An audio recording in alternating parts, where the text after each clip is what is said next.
Your furnace costs too much, breaks down, and still leaves your feet cold. But medieval folks stayed warm without any of that. These 15 cheap medieval heating methods kept them cozy for almost nothing. They worked back then, and they still work now. No danger, no hassle, just easy ways to stay warm. And the first method, it's using the straw as an insulation. Straw was the unsung hero of winter warmth.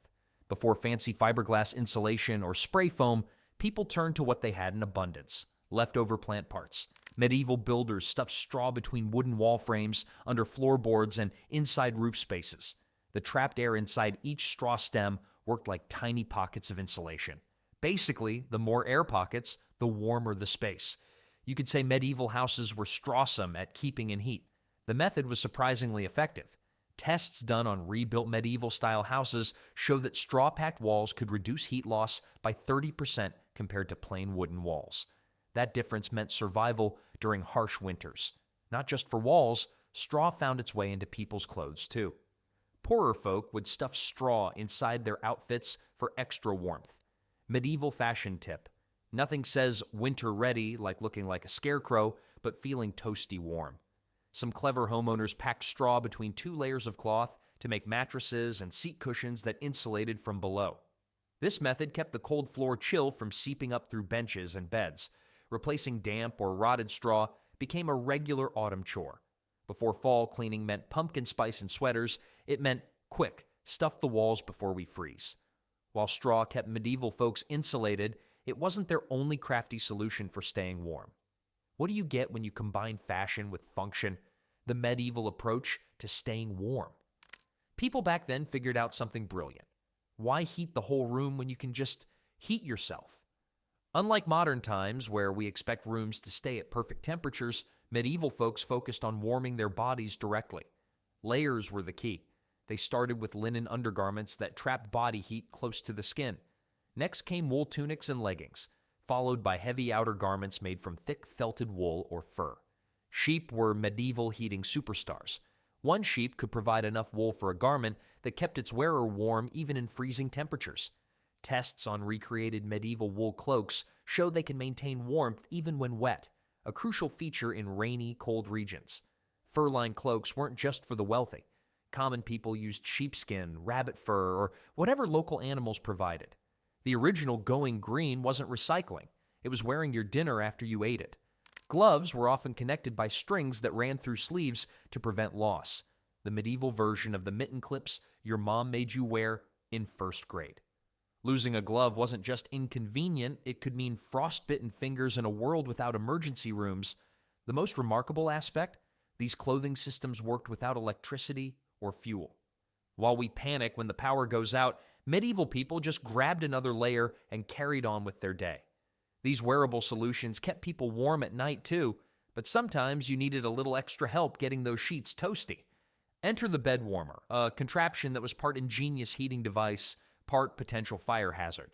Basically, your medieval ancestors played a nightly game of heated roulette with their sleeping arrangements. These clever devices came in 2 primary forms: metal and ceramic containers specifically designed to trap heat and make bedtime less teeth-chattering. Imagine a pan filled with hot coals, carefully maneuvered between cold sheets, transforming an Arctic sleeping surface into something marginally tolerable. Wealthy households took this concept to the next level by employing dedicated servants whose sole job was to pre-warm beds. Talk about a specialized career path. The process was delicate and required serious skill. Too little heat and you'd be shivering all night. Too much and congratulations, you've just turned your bedding into medieval kindling. These bed warmers weren't just comfort items, they were literal survival tools. People would carefully slide these heated containers between layers of blankets, creating small pockets of warmth that could mean the difference between a good night's sleep and potential hypothermia. Wealthy families often had more ornate bed warmers, some crafted from polished metals that reflected heat more efficiently. Brass and copper were particularly popular, not just for their heat-conducting properties, but also because they made your bed-warming device look fancy enough to impress your medieval neighbors. The technique wasn't without risks. One wrong move, and your cozy bed could transform into a dramatic fire scene. Medieval folks had to develop a special kind of nighttime spatial awareness, a skill that modern electric blanket users will never truly appreciate. With warmth secured for the night, residents could look forward to the next ingenious heating method waiting just around the corner. Tapestries weren't just fancy wall decorations for medieval nobles to show off their wealth. These fabric masterpieces were basically the medieval version of home insulation that looked good enough to make an interior designer weep. Beyond their artistic value, tapestries served a critical function in keeping medieval homes warm during brutal winter months. Thick, heavy fabrics became strategic weapons against the cold. Nobles would strategically hang these massive textile panels on stone walls, creating an unexpected barrier against drafts and temperature drops. The process was more scientific than most people realize. These woven masterpieces could block cold air from seeping through stone walls, which were notorious for letting in chilly winds that could turn any room into an icebox. Modern studies have revealed something fascinating. These decorative hangings could reduce heat loss by up to 25%. Who knew medieval decorating was basically just extreme weatherproofing with style? The materials mattered immensely. Wool, heavy linens, and densely woven fabrics worked best, trapping warm air and creating a miniature microclimate within room walls. Some wealthy households took this concept to extraordinary lengths. Entire rooms would be lined with tapestries, turning stone chambers into cozy sanctuaries. It was like wearing a really expensive wall-sized sweater that happened to tell an epic story. The themes often depicted historical battles, mythological scenes, or intricate hunting landscapes, meaning you could stay warm while enjoying a visual narrative. Beyond warmth, tapestries offered additional benefits. They absorbed sound, making large stone rooms feel less echoey. They also provided a layer of privacy in a time when personal space was a luxury few could afford. The next heating method would prove that medieval people were always looking for ingenious ways to beat the cold, no matter how unusual those methods might seem. Long before modern heating systems became a reality, medieval innovators discovered a surprisingly effective way to keep warm: the art of strategic stone heating. Forget high-tech gadgets. These folks turned rocks into their personal temperature control system.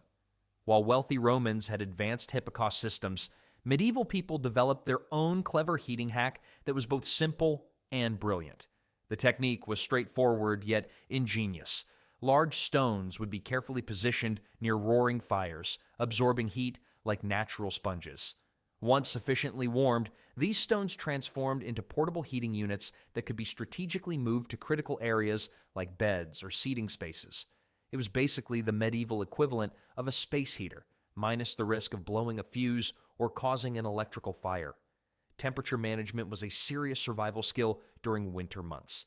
By moving heated stones underneath beds or near seating areas, people created localized warm zones that could retain heat for hours. The stones would slowly release their stored warmth, providing a consistent temperature that could mean the difference between a comfortable night and potential hypothermia. Different types of stones proved more effective than others. Dense, heat-retaining rocks like granite or dense limestone were prized possessions. Imagine being the medieval rock star who owned the best heat-storing stones in the village. Some households would carefully select and maintain special stones specifically for this heating purpose, treating them almost like precious technological devices. The effectiveness of this method went beyond simple comfort. It represented a deep understanding of thermal dynamics long before scientific principles were formally established.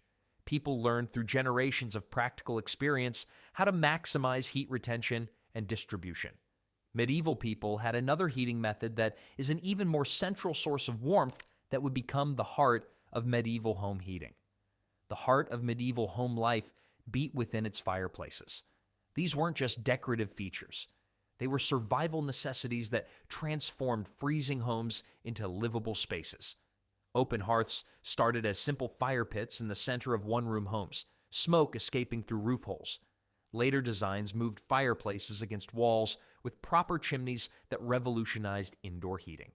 These advanced chimney systems pulled smoke upward while allowing precious heat to radiate throughout the room. Wealthy homes might feature several strategically placed fireplaces to create heat zones throughout the building. Medieval HVAC wasn't about ductwork, it was about having fireplaces in all the right places. Home safety looked different back then, too. No carbon monoxide alarms or smoke detectors graced medieval walls. If your eyes burned and you couldn't stop coughing, Congratulations. You just discovered your chimney needed cleaning. While fireplaces heated the general room, medieval innovation didn't stop there. They found clever ways to make the most of that heat. Medieval people didn't just settle for cold, uncomfortable chairs. They turned furniture into personal heating devices that would make modern ergonomic designers look like amateurs. The art of heated seating was a brilliant solution to winter's brutal chill, transforming ordinary furniture into warm sanctuaries of comfort. Stone benches and chairs weren't just architectural elements, they were carefully designed heat-trapping machines. Craftsmen would hollow out seating areas with ingenious internal spaces perfect for holding hot stones or smoldering embers. Imagine sitting down and feeling warmth rising from your chair like a gentle, toasty hug.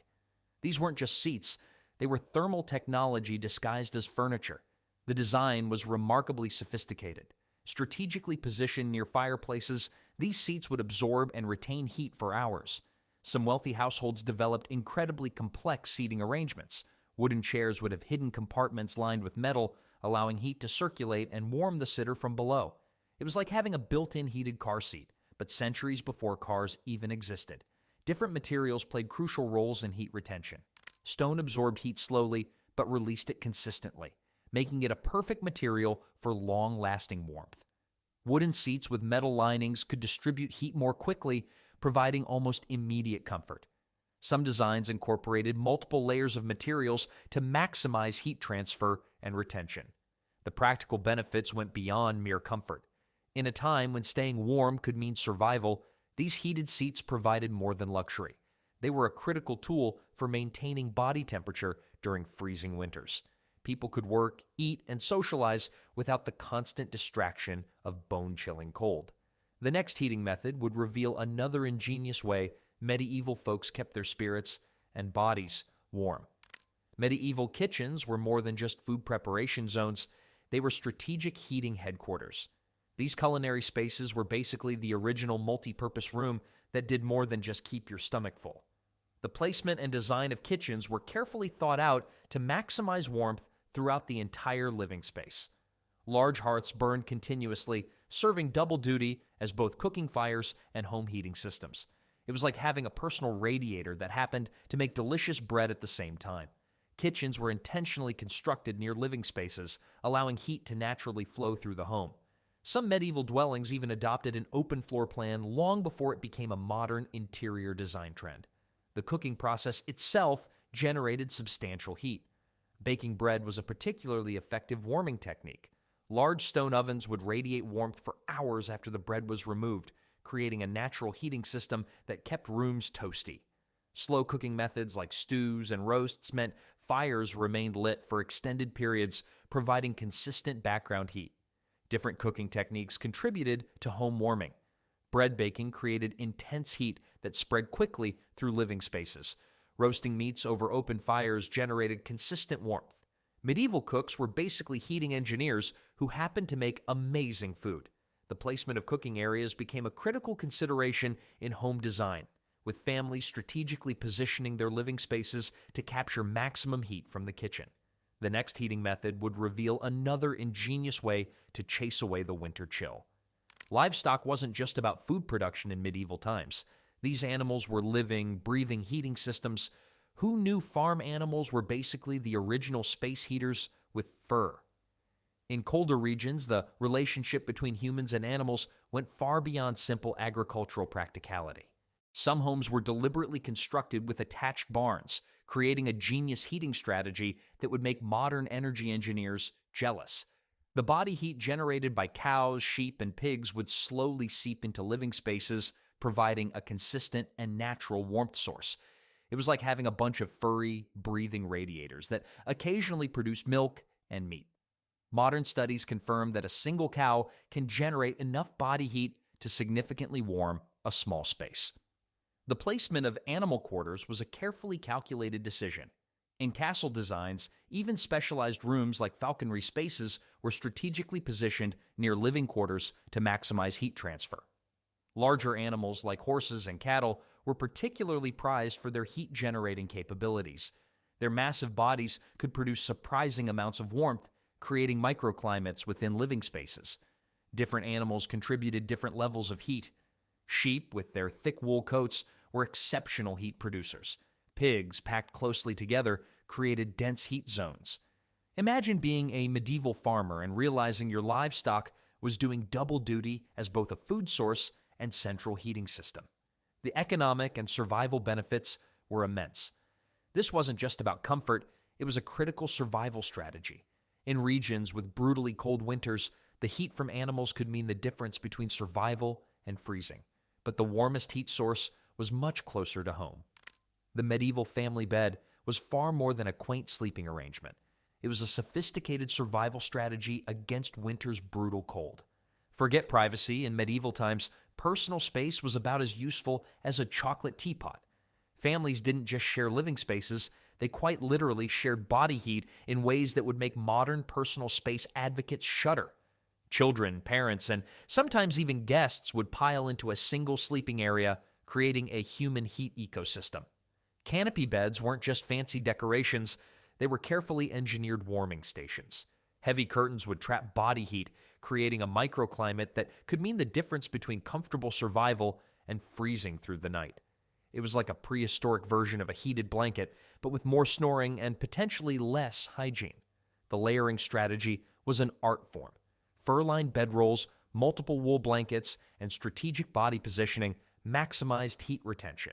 People would intentionally sleep close together, with children often placed in the middle of the family group.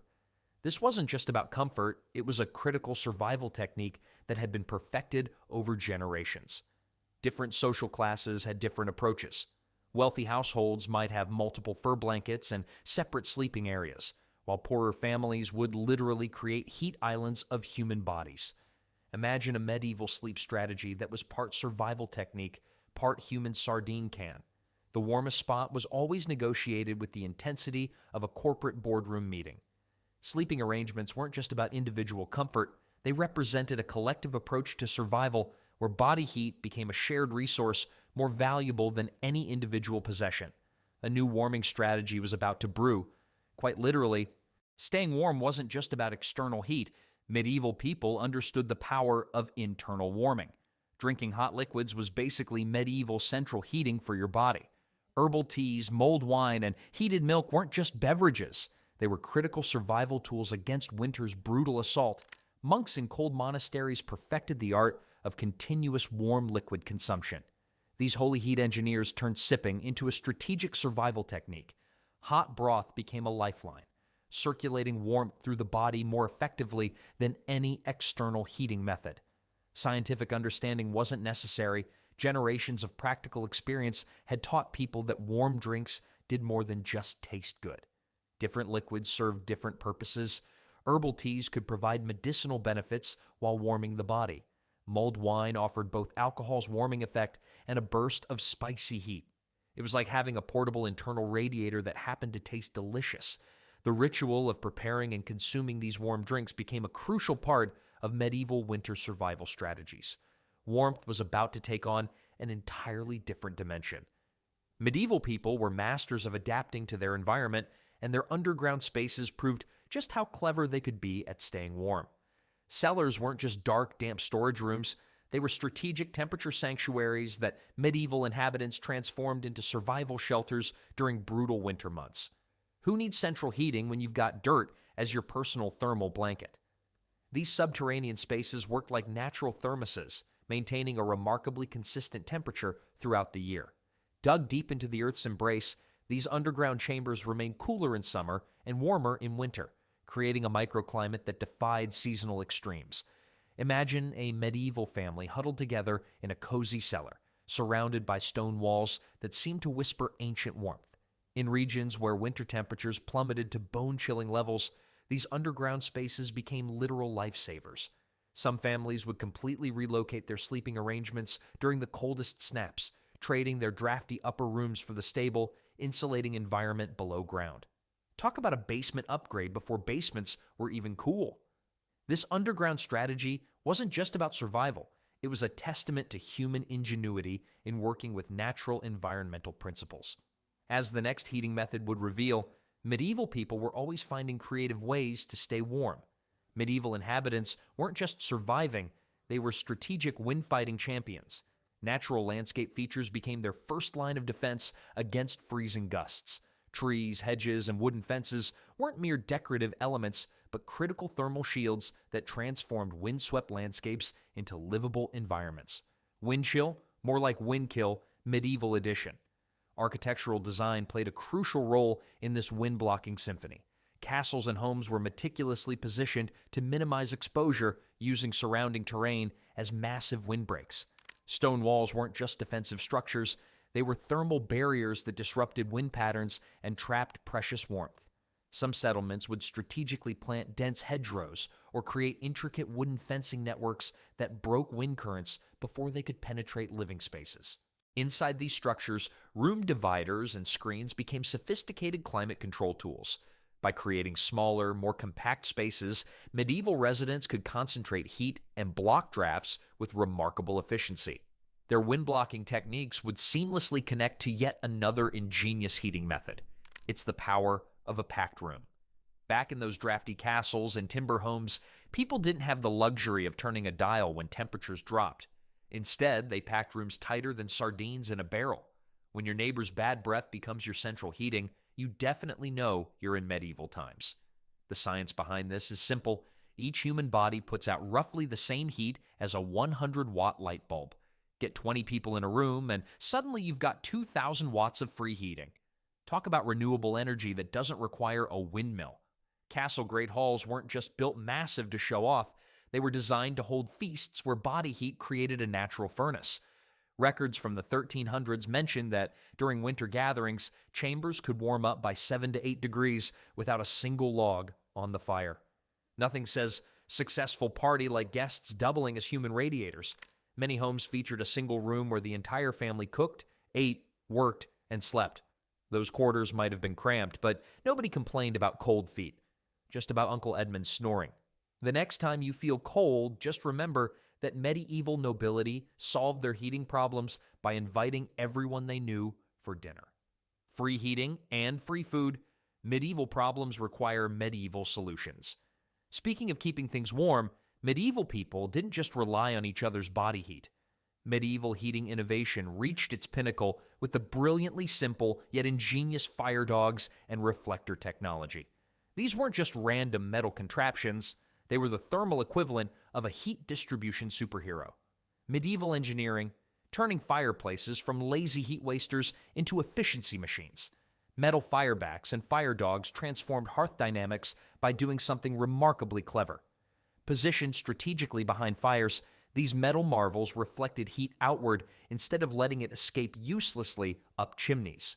Wealthy households took this concept to luxurious extremes, crafting reflectors from polished brass or gleaming silver that not only redirected heat, but also added a touch of aristocratic bling to their living spaces.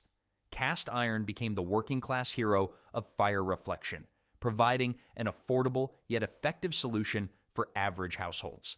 These metal guardians could potentially double a fire's warming efficiency, turning a modest flame into a robust heating system.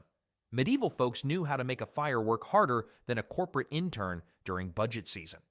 The precision of their heat management demonstrated an intuitive understanding of thermal dynamics that would make modern engineers tip their hard hats in respect.